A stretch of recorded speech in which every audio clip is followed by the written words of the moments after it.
Good afternoon, everyone. Welcome to the Thought Tree. We are here with the Hindu analysis for 24th January 2022. Our first topic is conjugal rights. Why conjugal rights are in news? Because there is a judgment which is pending in Supreme Court regarding protection of conjugal rights. So judgment तो अभी आया नहीं है, so that is not important. But what are conjugal rights? ये होते क्या हैं? That becomes very important, right? What are they? See, these are rights created due to your marriage. आपने शादी की, उसकी वजह से जो आपको राइट मिल रहा है by virtue of your marriage, that right is called as conjugal right. It is what? These are rights created by marriage, like right of husband or the wife onto the society or family of the spouse. आपके spouse की family पे, उनकी society पे आपका right होता है because you are married to that person. So that kind of right is called as conjugal right. Conjugal right.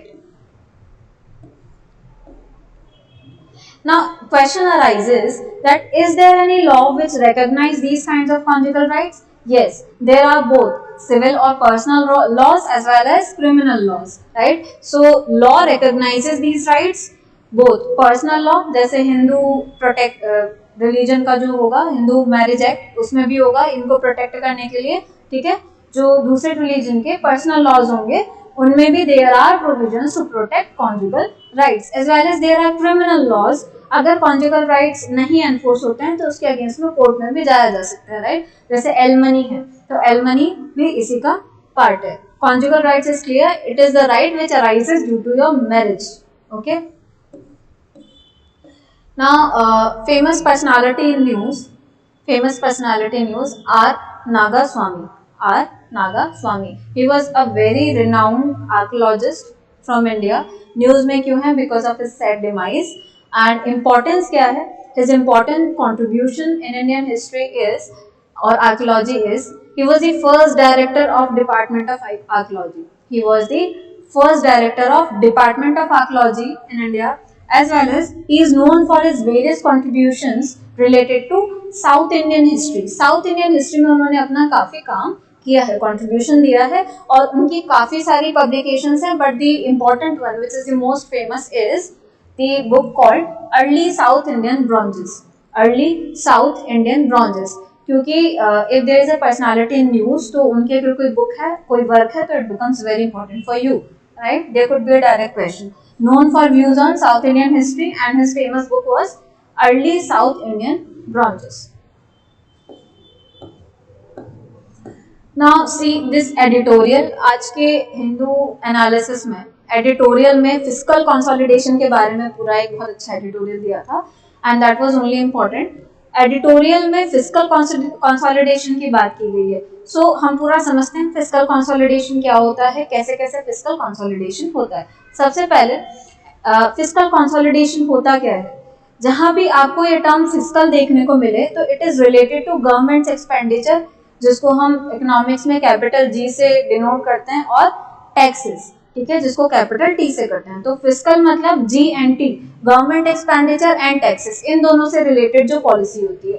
Fiscal policy को government money supply को कंट्रोल करने के लिए भी यूज करती है, जैसे आरबीआई मॉनेटरी पॉलिसी को यूज करता है. ऐसे ही फिस्कल पॉलिसी के क्या टूल्स हैं? गवर्नमेंट एक्सपेंडिचर एंड टैक्सेस, तो उनको यूज करती है, राइट. फिस्कल कंसोलिडेशन क्या होता है? फिस्कल कंसोलिडेशन वो तो पॉलिसी हो गई. फिस्कल कंसोलिडेशन मींस अपने रेवेन्यूज को इंक्रीज करना, right. Fiscal consolidation is revenue को इंक्रीज करना.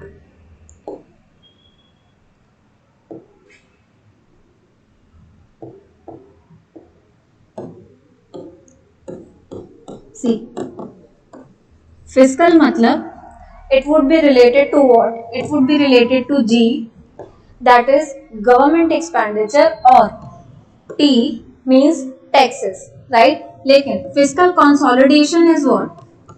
Fiscal consolidation किसी चीज को कंसोलिडेट करना मतलब उसको इम्प्रूव करना, राइट. फिस्कल कंसोलिडेशन कब होगा? जब गवर्नमेंट अपने रेवेन्यू के सोर्सेज को इंक्रीज करती है. रेवेन्यू के सोर्सेज इंक्रीज करती है.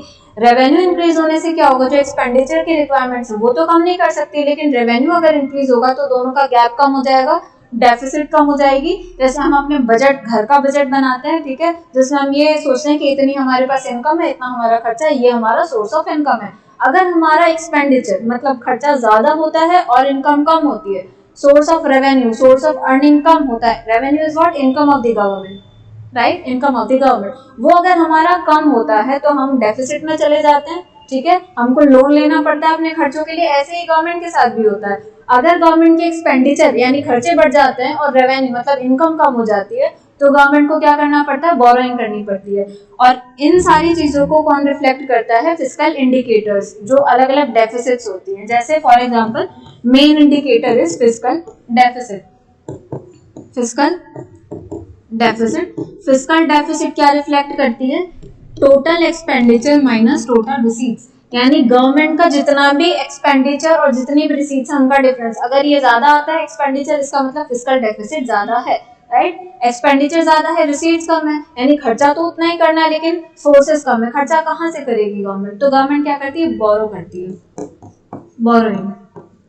दैट्स व्हाई फिस्कल डेफिसिट को बोरोइंग भी बोल सकते हैं। अगर गवर्नमेंट के फिस्कल डेफिसिट ज्यादा है, it shows that government borrowing. और पब्लिक डेट, पब्लिक डेट मतलब जो गवर्नमेंट के ऊपर लोन है, गवर्नमेंट के ऊपर जो लोन है, that is called as public debt, वो ज्यादा है। तो फिस्कल डेफिसिट ज्यादा होना अच्छा है या कम होना अच्छा है, कम होना, क्योंकि अगर गवर्नमेंट के ऊपर लोन ज्यादा होगा तो गवर्नमेंट बोरो करेगी। और हमने प्रीवियस क्लासेस में देखा था, गवर्नमेंट जब मार्केट से बोरो करती है तो उससे क्राउडिंग आउट इफेक्ट होता है। क्राउडिंग आउट इफेक्ट मतलब फिर प्राइवेट सेक्टर के लिए लोन लेने के लिए अमाउंट कम बचता है, वो लोन कम लेते हैं तो एक्टिविटीज कम होती है, इनकम कम होती है, ग्रोथ कम होती है, राइट। सो नेगेटिव कॉन्सिक्वेंसेज होती हैं बोरोइंग्स की। इस वजह से फिस्कल डेफिसिट को कम रखना है, यानी रेवेन्यू को बढ़ाना है, अपने सोर्सेज को बढ़ाना है, ताकि ये जो गैप है ये रिड्यूस हो सके, right. So that is fiscal deficit. And fiscal deficit में बोरोइंग्स इंक्लूडेड नहीं होती, क्योंकि overall fiscal deficit is borrowing only, यही बोरोइंग है। ये क्या करती है, इतना ही अमाउंट गवर्नमेंट, जितनी डेफिसिट होगी उतना अमाउंट गवर्नमेंट बोरो करेगी खर्चा करने के लिए, तो अलग से इंक्लूड नहीं करते, borrowings are excluded because fiscal deficit itself is what is borrowing. तो फिस्कल कंसोलिडेशन ये होता है। अब एडिटोरियल में ऑथर ने कुछ फैक्टर्स बताए थे, पर्टिकुलरली इन्होंने स्टडी की है कि कोरोना से पहले और कोरोना के बाद जो ग्रोथ थी वो कैसे अफेक्ट हुई, मतलब क्या फैक्टर्स है जो कोरोना के टाइम में, कोरोना पैंडेमिक के ड्यूरेशन में रोल प्ले कर रहे थे ग्रोथ को अफेक्ट करने में। वो कुछ फैक्टर्स बताए हैं। जैसे पहला है ट्रेड, कोरोना की वजह से लॉकडाउन लगा हुआ था, trade was affected, it is a direct consequences, right. Transport was affected definitely. Then low private final consumption expenditure. यहाँ पर इस एडिटोरियल में आपको कुछ इकोनॉमिक्स की टर्मिनोलॉजीज मिलेंगी which are very very important for you, तो आपको जरूर इसको पढ़ना है। प्राइवेट फाइनल कंजम्पशन एक्सपेंडिचर क्या है, ऑथर इज सेइंग कि ये भी लो था, इसकी वजह से ग्रोथ कम रही। पहले इसको समझते हैं, उसकी वजह से ग्रोथ कम कैसे रही उसको देखेंगे। सी एक्सपेंडिचर मतलब खर्चा, एक्सपेंडिचर मतलब खर्चा। Expenditure is of two kinds, एक होता है कंजम्पशन एक्सपेंडिचर। कंजम्पशन एक्सपेंडिचर क्या होता है, आप वो खर्चा कर रहे हो जो आप जिस चीज को कंज्यूम कर रहे हो, ठीक है। एक होता है investment expenditure, expenditure on something और some asset which is creating further wealth for you. Investment क्या होता है, प्रोसेस ऑफ वेल्थ क्रिएशन, ठीक है, एसेट क्रिएशन। तो इन्वेस्टमेंट के लिए जब आप खर्चा करते हो, यानी किसी ऐसी चीज में जिससे आपकी फर्दर इनकम जनरेट हो रही है, दैट इज इन्वेस्टमेंट एक्सपेंडिचर। लेकिन आप अपने कंजम्पशन के लिए, जिसको आप डायरेक्ट कंज्यूम कर रहे हो, उससे और कोई वेल्थ क्रिएशन नहीं हो रहा। सपोज आपने एक एसी खरीदा, एसी घर में लगाया अपने पर्सनल यूज के लिए, that is your private consumption final expenditure, ठीक है, फाइनल कंजम्पशन एक्सपेंडिचर। वही अगर आपने अपनी किसी फैक्ट्री में, इंडस्ट्री में लगाया, वो हेल्प कर रहा है आपको अच्छा वर्क करने में, तो आपसे उसका वेल्थ क्रिएशन होगा, तो that would be called as investment expenditure. तो उनका फाइनल यूज क्या है, दैट डिसाइड्स कि वो कंजम्पशन है या इन्वेस्टमेंट है, ओके। यहाँ पे क्या लिखा हुआ है, फाइनल। फाइनल मतलब उसका एंड यूज होना चाहिए, उस स्टेज पे हम उसको देख रहे हैं, इंटरमीडिएट नहीं, right. For example if wheat is sent to a bakery, अभी उसका केक बनना बाकी है ना, तो व्हीट को उस स्टेज पे हम नहीं देखेंगे, हम डायरेक्ट केक जो आएगा that would B final product, intermediate को नहीं इसमें देखते। तो प्राइवेट फाइनल कंजम्पशन एक्सपेंडिचर अगर कम होगा, प्राइवेट मतलब गवर्नमेंट नहीं कर रही, गवर्नमेंट के अलावा जो एंटिटीज होती हैं, सिविक बॉडीज होती हैं, हाउस होल्ड होते हैं, वो कर रहे हैं, ठीक है। तो हम लोग जो आम जनता कंजम्पशन पे एक्सपेंडिचर करती है, आसान भाषा में बोले तो एग्रीगेट डिमांड, जो आप डिमांड करते हो, वो अगर कम होगी तो इससे ग्रोथ रेट अफेक्ट होती है। अभी कैसे होती है ये देख लेते हैं। सी, अगर आपका प्राइवेट फाइनल कंजम्पशन एक्सपेंडिचर कम होगा, यानी एग्रीगेट डिमांड, डिमांड क्या होती है, जब आप कुछ डिमांड करते हो उसके लिए पे करने को तैयार हो इकोनॉमी में, जब पूरे इकोनॉमी के सारे जो कंज्यूमर्स हैं उनकी डिमांड का टोटल लेते हैं तो एग्रीगेट डिमांड आती है। इकोनॉमी में अगर एग्रीगेट डिमांड कम होगी तो सप्लाई तो उतनी ही थी, दिस इज सप्लाई, गुड्स की सप्लाई तो उतनी थी, प्रोडक्शन तो हो रखा था, अब आप डिमांड कर रहे हो तो ये एक्स्ट्रा बच जाएगा सप्लाई, है ना, डिमांड सप्लाई मिसमैच हो जाएगा, भी एक्स्ट्रा बच जाएगा तो प्रोडक्शन कट होगा। प्रोड्यूसर्स क्यों एक्स्ट्रा प्रोड्यूस करेंगे, जितना किया वहीं पर रोक देंगे, आगे प्रोडक्शन कट कर देंगे। प्रोडक्शन कट करने के दो कॉन्सिक्वेंसेज हैं, अनएम्प्लॉयमेंट होगा, जो लोग वहां पर एम्प्लॉयड हैं उनको फायर आउट कर दिया जाएगा, जितने लोग की जरूरत है उसी को रखेंगे क्योंकि फर्दर प्रोडक्शन अब नहीं करना है, जरूरत ही नहीं है, डिमांड ही नहीं हो रही, जब डिमांड नहीं हो रही तो उनकी कॉस्ट कैसे रिकवर होगी प्रोड्यूसर्स की, राइट, तो वो रोक देंगे। दूसरा क्या होगा, प्रोडक्शन कम होगा तो इनकम कम होगी, प्रोडक्शन कम हो रहा है, जितने लोग उसमें एम्प्लॉयड थे उनको हटा दिया, उनकी इनकम कम होगी, ऐसे बहुत सारे लोग होंगे इकोनॉमी में तो नेशनल इनकम कम होगी, नेशनल इनकम कम होगी वापस तो इंडिविजुअल्स की इनकम कम होगी, इंडिविजुअल्स की इनकम कम होगी, वो फिर से कम डिमांड करेंगे और फिर से ये सर्किल वापस आ जाएगा। So that is a vicious circle which never ends, है ना। तो इसलिए हम क्या इंटरवेंशन कर सकते हैं इस सिचुएशन में, क्या सोल्यूशन हो सकता है, इसको इंक्रीज करो। एग्रीगेट डिमांड होना इकोनॉमी में is very very important for growth, right. So ये एडिटोरियल में सिग्निफाई किया था।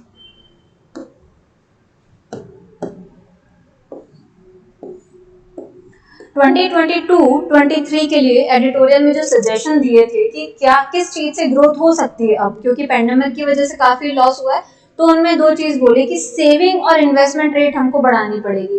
We have already discussed in our previous classes कि सेविंग का क्या रिलेशन होता है, सेविंग का कैसे रोल होता है इकोनॉमी की ग्रोथ में, ठीक है, सेविंग और इन्वेस्टमेंट का क्या रिलेशन होता है, एक बार और देख लेते हैं। Saving is what, saving is that part of income which is not spent, okay. Saving क्या है, आपकी इनकम का पार्ट जो आप खर्चा नहीं करते वो बचाते हो, so that part of income which is not spent, that is saving. Investment is what, investment is that part of income spent on something or some asset which creates wealth for you, which creates economic activities, which creates profit, that is investment. तो saving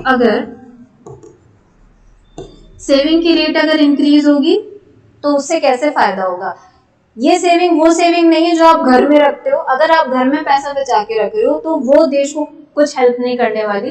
तो if you want to contribute, आप अपना पैसा जो locker में रखा है उसकी जगह आप बैंक में डिपॉजिट करो, उससे आपको भी फायदा और देश को भी फायदा है। कैसे, सी, आपकी जो सेविंग का अमाउंट, जो पैसा आपको अभी खर्च नहीं करना, आपके पास एक्स्ट्रा है, अगर आपने बैंक में दिया तो उस पे आपको इंटरेस्ट मिलेगा, जिसको हम क्या कहते हैं, deposit insurance, which is governed bye DICGC, right. So bank आपको इंटरेस्ट देगा, वो आपका पर्सनल फायदा हो गया। दूसरा, आपने सेविंग दी, बैंक में पैसा गया, आपका ही डिपॉजिट से बैंक आगे लोन देता है, जिसको क्या कहते हैं, क्रेडिट क्रिएशन।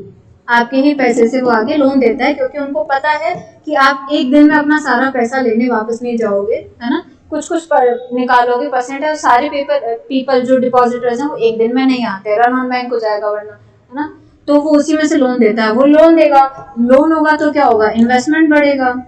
अगर बैंक के पास डिपॉजिट ज्यादा होंगे तो ज्यादा लोन दे पाएगा, ज्यादा लोन दे पाएगा तो ज्यादा प्रोडक्शन हो पाएगा इकोनॉमी में, प्रोडक्शन होगा, इकोनॉमिक एक्टिविटीज ज्यादा होंगी तो क्या होगा, इकोनॉमी की ग्रोथ होगी, ग्रोथ होगी तो क्या होगा, आपकी इनकम बढ़ेगी,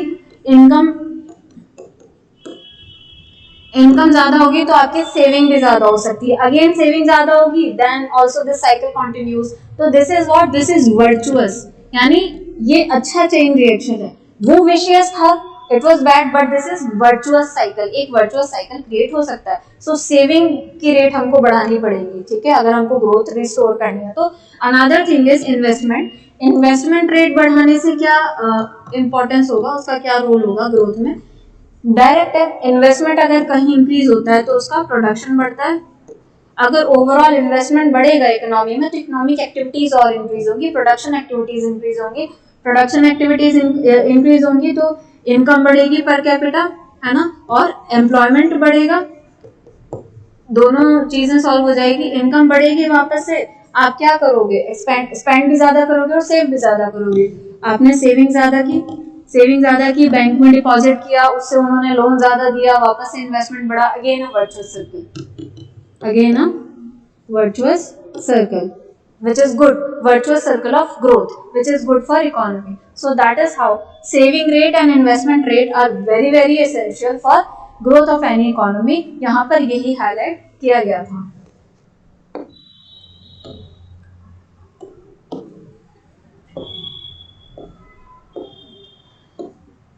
same thing I have explained here कि कैसे अफेक्ट होता है. अगर आप एक्सपेंडिचर कम कर रहे हो, आप डिमांड कम कर रहे हो, सेविंग कम है, इन्वेस्टमेंट कम है, तो उसका कितना नेगेटिव इम्पैक्ट हो सकता है. उससे लो एग्रीगेट डिमांड होगी, डिमांड सप्लाई मिसमैच होगा, किसी प्रोड्यूसर ने प्रोडक्ट बना रखा है, आप उसकी डिमांड ही नहीं कर रहे, तो वो उसको खरीदेगा कौन? वो तो लॉस में चला जाएगा, तो आगे प्रोडक्शन नहीं करेगा क्योंकि उसकी कॉस्ट रिकवर नहीं हो रही. अगर वो प्रोडक्शन नहीं करेगा तो उससे क्या होगा? आउटपुट कट करेगा, जिससे जीडीपी कम होगी, लेसर इनकम, आपकी इनकम कम होगी तो एक्सपेंडिचर वापस से कम करोगे, that vicious circle would continue, और अनएम्प्लॉयमेंट भी कम होगा. तो इसको हमको ब्रेक करना है, हमको एक्सपेंडिचर और डिमांड इंक्रीज करनी है इकोनॉमी में, राइट. और ग्रोथ इंपॉर्टेंट क्यों है फिस्कल कंसोलिडेशन के लिए? फिस्कल कंसोलिडेशन मतलब गवर्नमेंट का एक्सपेंडिचर को मीट करने के लिए रेवेन्यू भी ज्यादा होना चाहिए, डेफिसिट कम होनी चाहिए, गवर्नमेंट की जो बोरोइंग्स है वो कम होनी चाहिए. That is the situation of fiscal consolidation. Growth क्यों इंपॉर्टेंट है? क्योंकि अगर फिस्कल कंसोलिडेशन हमें इंप्रूव करना है तो हमको क्या करना है? रेवेन्यू इंक्रीज करना है. अगर जीडीपी ग्रोथ हो रही है, इसका मतलब नेशनल इनकम इंक्रीज हो रही है. GDP is what? National income, ठीक है, ग्रॉस डोमेस्टिक प्रोडक्ट. पूरे देश में जितना प्रोडक्शन हो रहा है उसको जब हम इनकम मेथड से कैलकुलेट करते हैं तो that comes out to be national income, right. So national income अगर इंक्रीज हो रही तो पर कैपिटा इनकम इंक्रीज हो रही होगी, गवर्नमेंट की भी इनकम इंक्रीज हो रही होगी.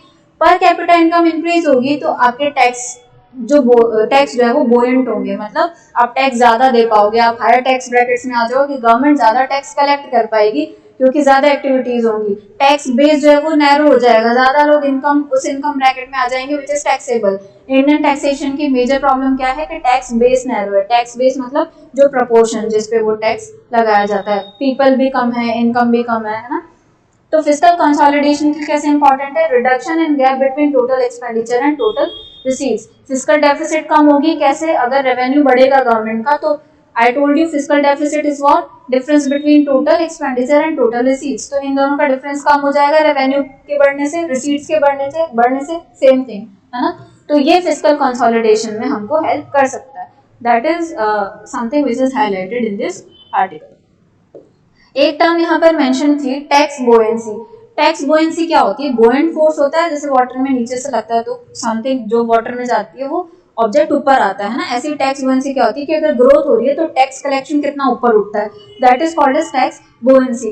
Tax is called to be buoyant if growth हो रही है, if along with the growth of economy tax revenue collection is increasing. Okay, government का जो टैक्स कलेक्शन है वो अगर ग्रोथ के साथ साथ इंक्रीज कर रहा है, so that taxation system is called as buoyant, है ना. वो प्रॉपर है, एफिशिएंट है, बोयेंट सिस्टम है. अगर ग्रोथ हो रही है लेकिन फिर भी गवर्नमेंट का रेवेन्यू इंक्रीज नहीं हो रहा है, इसका मतलब कहीं ना कहीं कुछ प्रॉब्लम्स है, तो हमको टैक्स बोयेंसी इंश्योर करनी है, right. How much tax revenue increases with increase in the national income. National income is what? पूरे देश की income, GDP, right. Higher tax buoyancy would also reduce fiscal deficit. Higher tax buoyancy भी fiscal consolidation में मदद करेगी. वो कैसे करेगी? इससे fiscal deficit कम होगी. कैसे होगी? टैक्स कलेक्शन ज्यादा होगा, रेवेन्यू ज्यादा होगा, तो टोटल एक्सपेंडिचर, टोटल रिसीट्स का गैप कम हो जाएगा, फाइनली फिस्कल डेफिसिट कम हो जाएगी, right.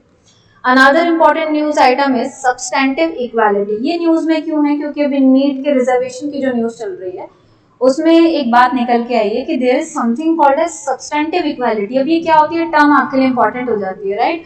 Reservation news is not so important, but this substantive equality is important for your exam point of view.